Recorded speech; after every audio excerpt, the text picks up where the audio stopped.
Welcome to the Destiny Challenge. I'm Bernard Smalls, and I want to thank you so much for joining me. I want to do something a little different and take some time talking about the Destiny program put together by Dr. Peter J. Daniels, and I'm calling this the Destiny Challenge. Now, the reason I'm calling it a challenge is I want to challenge you to engage in your destiny. One of my favorite prayers is that God expands your life until your destiny is fulfilled. So the question is, are you on the path of destiny? Is God expanding your life? Are you seeking first the kingdom of God and God's plan and God's will for your life? Well, we call this the Destiny Challenge because I want to challenge you to engage in fulfilling your destiny. We want to talk some about what we call the World Changers Creed. Dr. Daniels put together this program years and years ago, and he calls it the World Changers Creed. And we're going to go over 6 basics of how to be an effective world changer. Now, we're not just mouthing words. We're talking about going into business. We're talking about making money. We're talking about paying the bills that people are struggling with paying, like maybe there's a single mom or a widow in your area that needs your support. We're talking about giving to ministries and giving a lot of money. We're not just talking about hundreds, but thousands and even millions. And God has shown me that several will be influenced to the billion flow through these concepts. Billion flow? What do you mean, billion flow?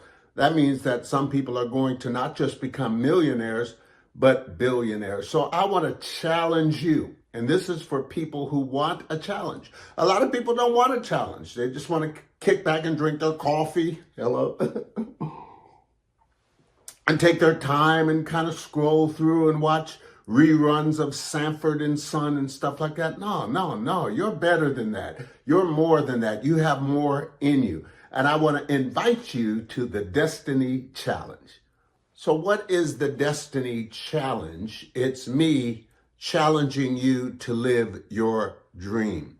Dr. Peter Daniels said this: there is no reason for God to give you the capacity to imagine and dream positively and creatively without Him expecting you to realize a dream and to complete a task. Meaning, God would not give you the ability to dream, the capacity to dream, without giving you the ability to live your dream. You can live your dream, but as Les Brown says, it takes courage to live your dream. It takes commitment.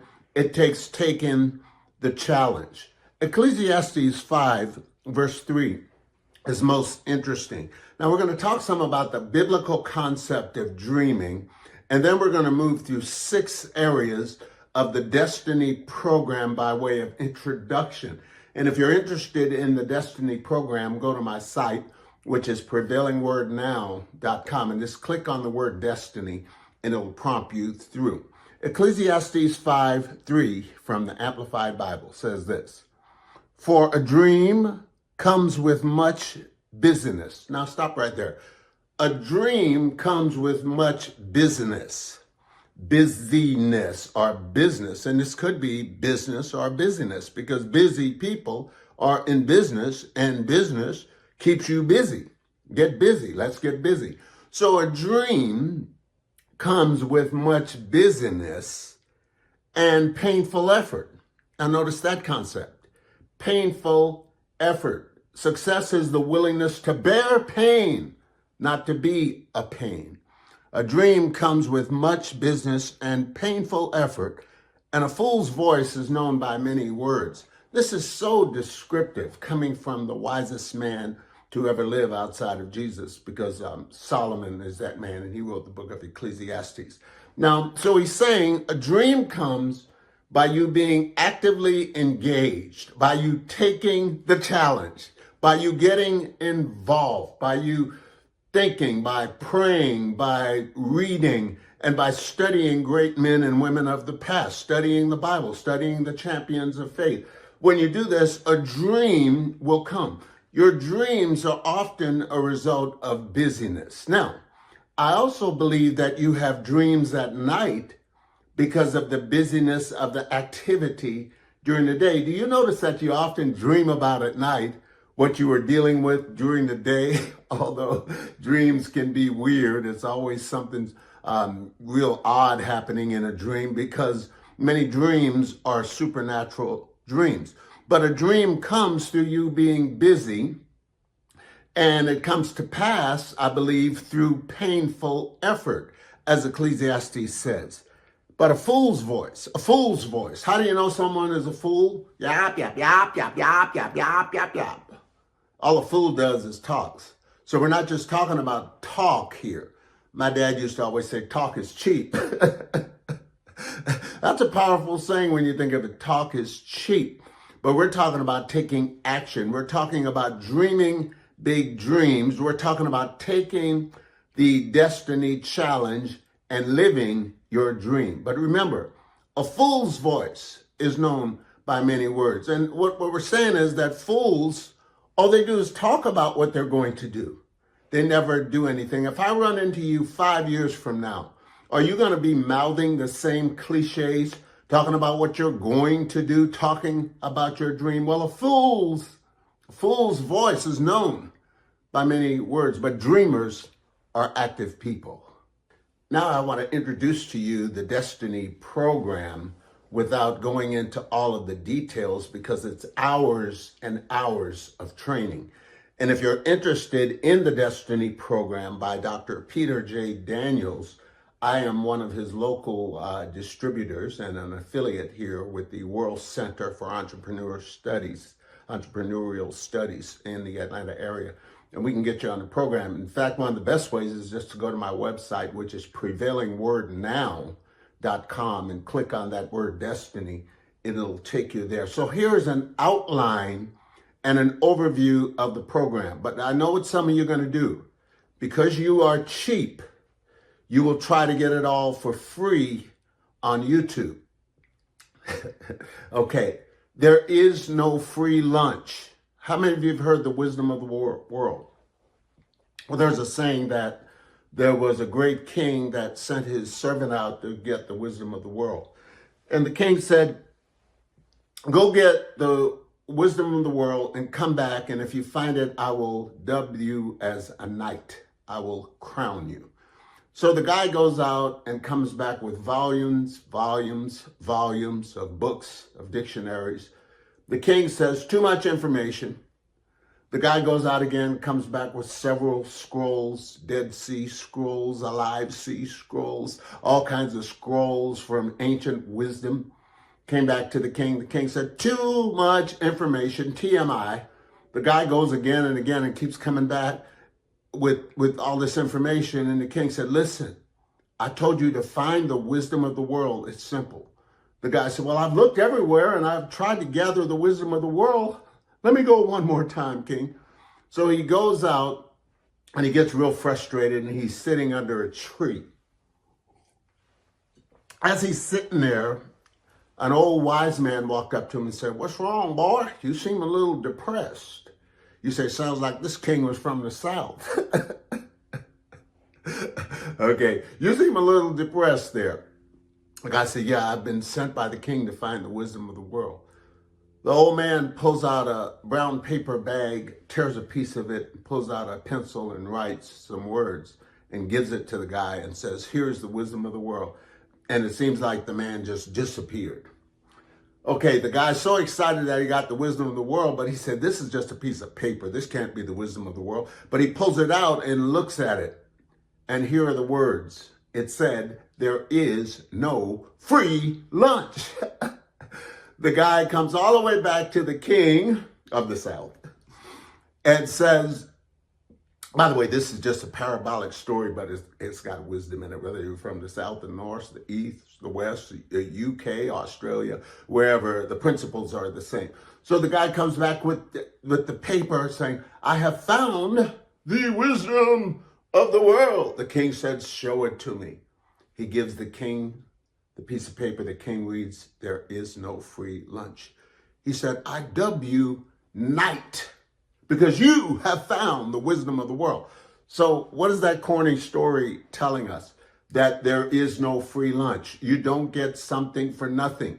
So if you're trying to get all of your knowledge by watching YouTube videos, do you realize that if a guy puts a video out, if he's smart, he's not going to put everything on it you need to know if it's free? All right, a lot of that's just to get your appetite. So get the Destiny program. Go to the website, click on it, pull out the credit card, debit card, whatever kind of cash card you have, and pay for it, and you'll use it. This is why when people come to me, they often say, Bernard, can I borrow a book from you? I said, no. Well, do you have the book? Yeah. Well, can I borrow it? No. Bernard, do you have the book? Yes, I do. Can I borrow it? Well, what part of no do you not understand? You know why I don't lend books? No one reads a borrowed book, all right? So the wisdom of the world is there is no free lunch. Okay, I haven't told that story in a while about the king and the wisdom of the world. Now, let's go over the 6 areas of destiny. There's 6 major areas. First, let me introduce them to you, and we'll come back and expound on them in a minute way. First, there is the dream. Secondly, there is the vision. Then the commitment. Then the goal, the mission, and finally, get this, the destiny. Say the destiny.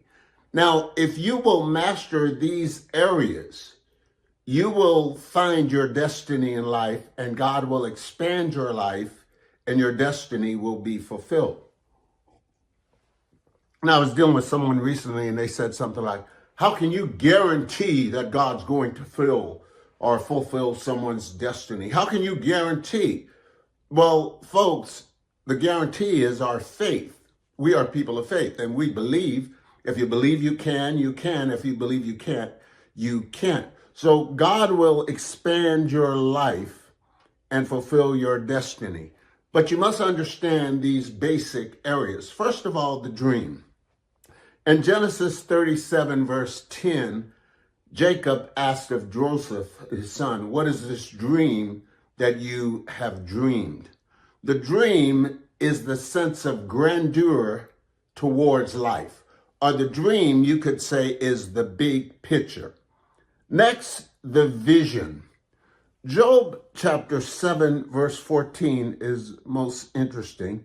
Job chapter 7, verse 14 says this. Then you terrify me with your dreams and frighten me with your visions.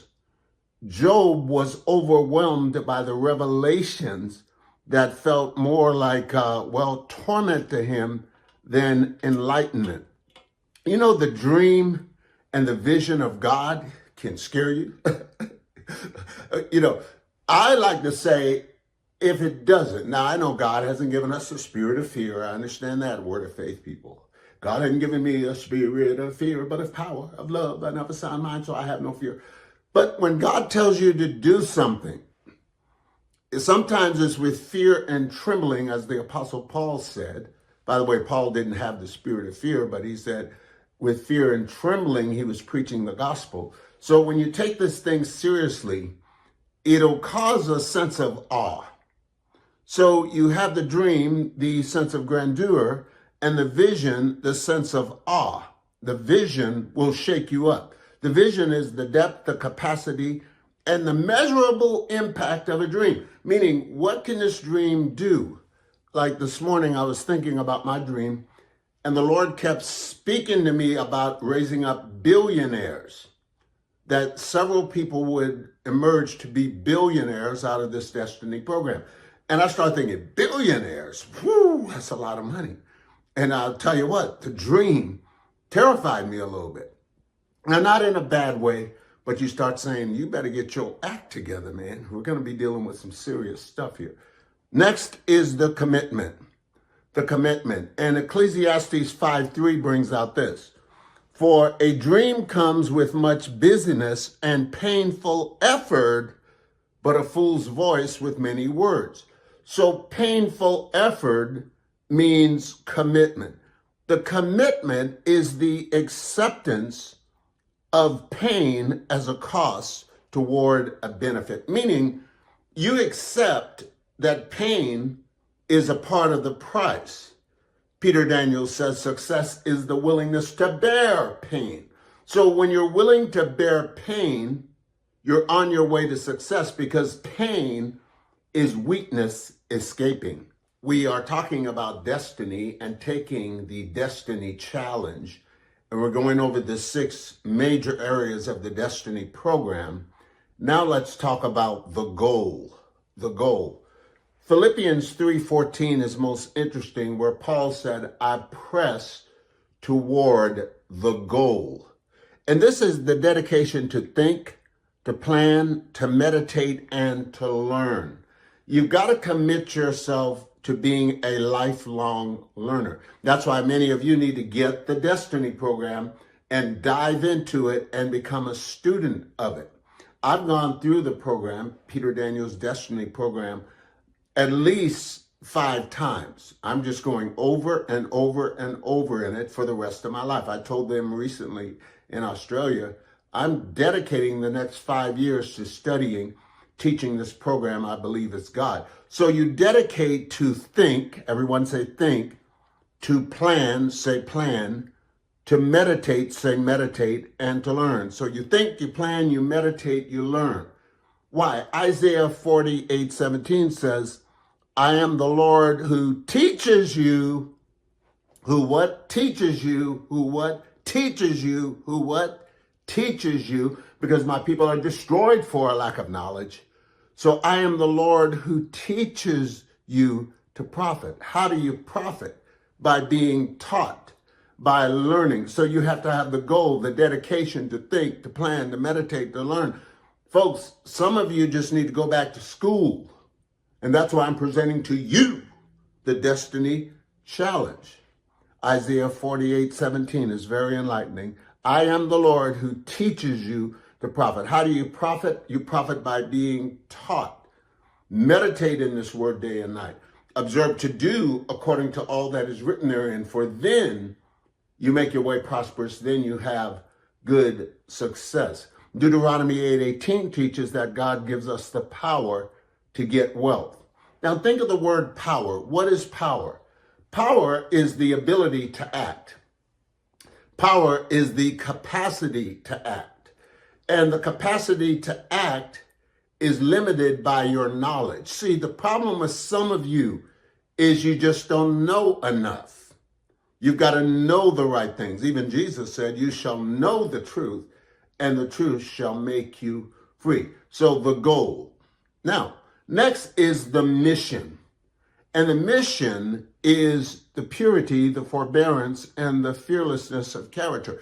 Now, the interesting thing about the last part of it, of this program, is if you do the first part, you fall into the last part. See, if you're studying, you got the goal, you got the commitment, you're dreaming, you've got the vision, then the mission emerges, a purity, that which you are courageous about, that which you are committed to, and you start to say mission possible, not mission impossible. And finally, the destiny. The what? The destiny. What is the destiny? The imperative, now listen, the imperative to exchange a life for a moral cause that will endure.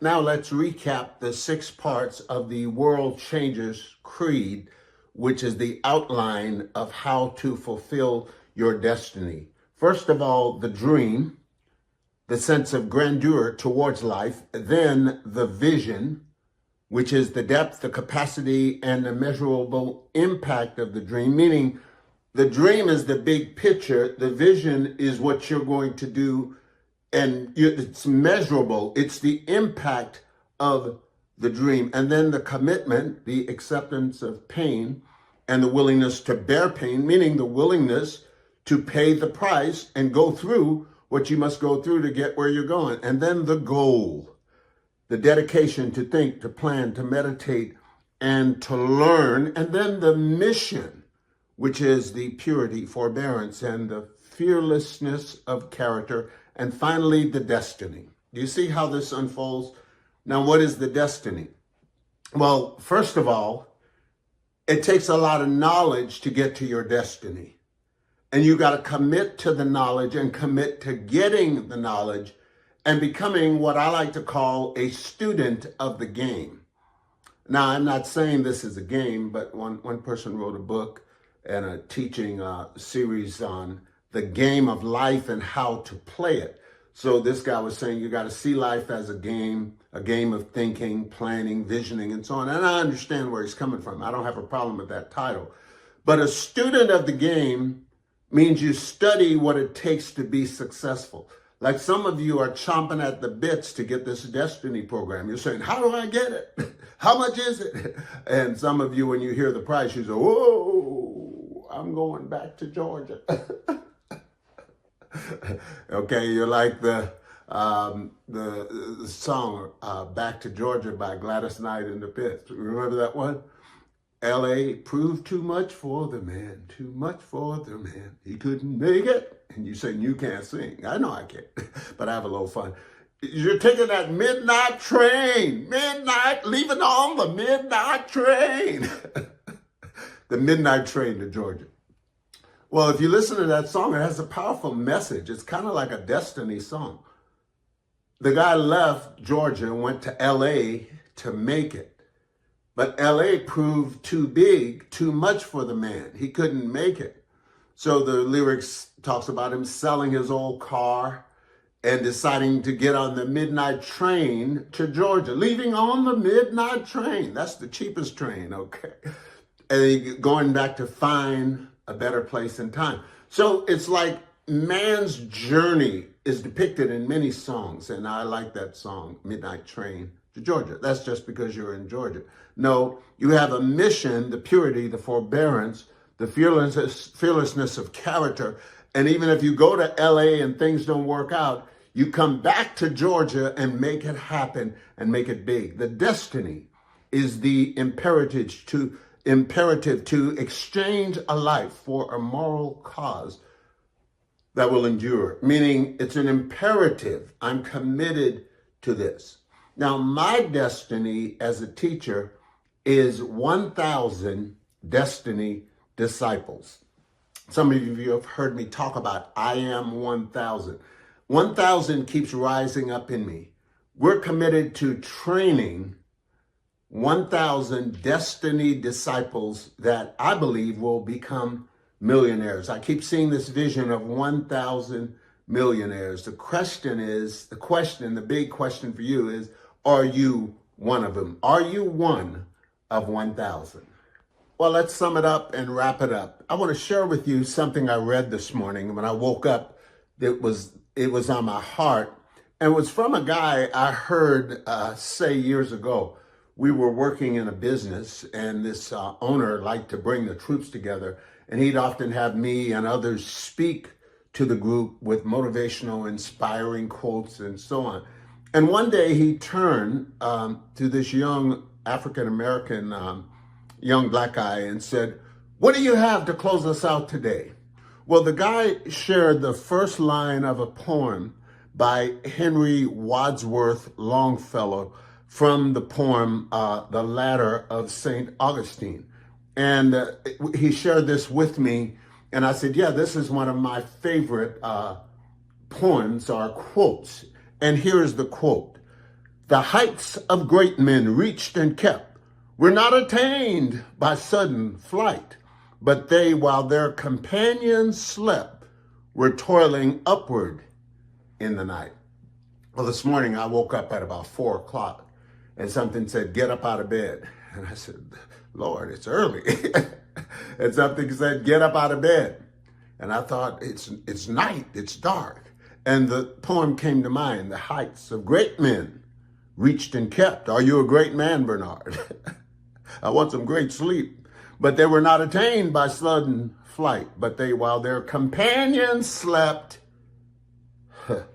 were toiling upward in the night." And this means that great achievements are the result of hard work, perseverance over time, and not luck or sudden success. The real meaning is This line suggests that success and lasting achievement of great individuals are not a result of luck or a single easy step, a sudden flight, but they, while their companions slept, toil ever upward in the night. Well, thank you for allowing me to share with you. Visit us on the World Wide Web at prevailingwordnow.com. And today I want to challenge you to click on the Destiny program and enroll. If you know you're one of 1,000, here's one of the first steps you're going to have to make, a step of faith, and enroll in the program. Now, some people say, well, it costs money to enroll in the program. Well, here's where your faith comes in. Why? Faith calls things that be not as though they were. So instead of saying, that's too much, I can't afford it, start calling it in and believing that you have received. Folks, we believe in a virgin birth. We believe that Jesus turned the water into wine. We believe that God raised Jesus from the dead. Can't we believe for some money? So your first test could be believing for the money. And if you have the money, spend the money. But remember, Job was overwhelmed by the revelation of God. And you may be getting a little overwhelmed as you click on that Destiny program. Whoa! You said, how much is it? Well, I'll let you go and find that out. But it's affordable. And I believe for the investment, it'll change your life. Some of you business owners should get this for all of your key people. If all of your key people, the best businesses I know, train their key people and give them a competitive advantage. And if you're a CEO of a company or a COO, you might order the program for all of your top brass, and you will separate your company from the pack. There's so much nonsense today. Everyone is imitating other companies. Last night I was on the phone getting some information from a financial services company, and it's amazing. Click this to get here. Click this to get here. And you have 5 selections. Click this, and then you choose the 5. You have 5 more. Click here. You have 3 more. Click here. And I thought, why didn't someone just answer the phone? Get on the phone. I'm a buying, money-spending customer. That's called follow the follower. And we've got too much of that going on. And one thing Destiny will do is break you out of that mode of thinking and bring you into the renewing of the mind, a new way of thinking, so that your destiny for your business can be fulfilled. It's really good for entrepreneurs. Well, the site is prevailingwordnow.com. Go ahead and click on the word Destiny. Follow through. If you want to sow seed, give, go ahead and click the giving tab. And Million is spelled M-I-L-I-O-N. Little humor there. If you want to give by mail, it's Prevailing Word Pavilion, P.O. Box 724, Swanee, Georgia 30024. Thank you so much for joining me. If you enjoyed this, please share it with 3 other people. And my prayer for you, as always, is may God expand your life until your destiny is fulfilled. I'll see you next week. Are you ready to unlock the timeless secrets of success found in the Word of God? Welcome to the Atlanta Millionaires of the Bible Meetup Group, where faith meets prosperity every Sunday. Each week, we gather right here in Atlanta to dive deep into the lives of biblical giants like Abraham, Isaac, Jacob, Joseph, Solomon, and more. These weren't just spiritual leaders. They were wealth builders, visionaries, and examples of divine abundance. Our sessions go beyond study. They're about transformation. You'll discover how spiritual faith and material wealth can work hand in hand. Here's what you can expect. Learn to apply Bible-based prosperity principles to your business, finances, and daily life. Strengthen your faith for financial and personal growth. Build a mindset of abundance and expectancy. And connect with success-minded, purpose-driven believers just like you. Whether you're an entrepreneur, a professional, or simply someone who wants to live more abundantly, this is your space to grow, connect, and prosper. Beloved, I wish above all things that you may prosper and be in health, even as your soul prospers. 3 John 1:2. So don't just hope for increase, position yourself for it. Join us every Sunday at Divine Coffee. I'm Johns Creek for a power-packed session of Bible study, discussion, and inspiration. Atlanta Millionaires of the Bible Meetup Group, where faith meets prosperity. Address 7725 McGinnis Ferry Road, Johns Creek, Georgia 30024.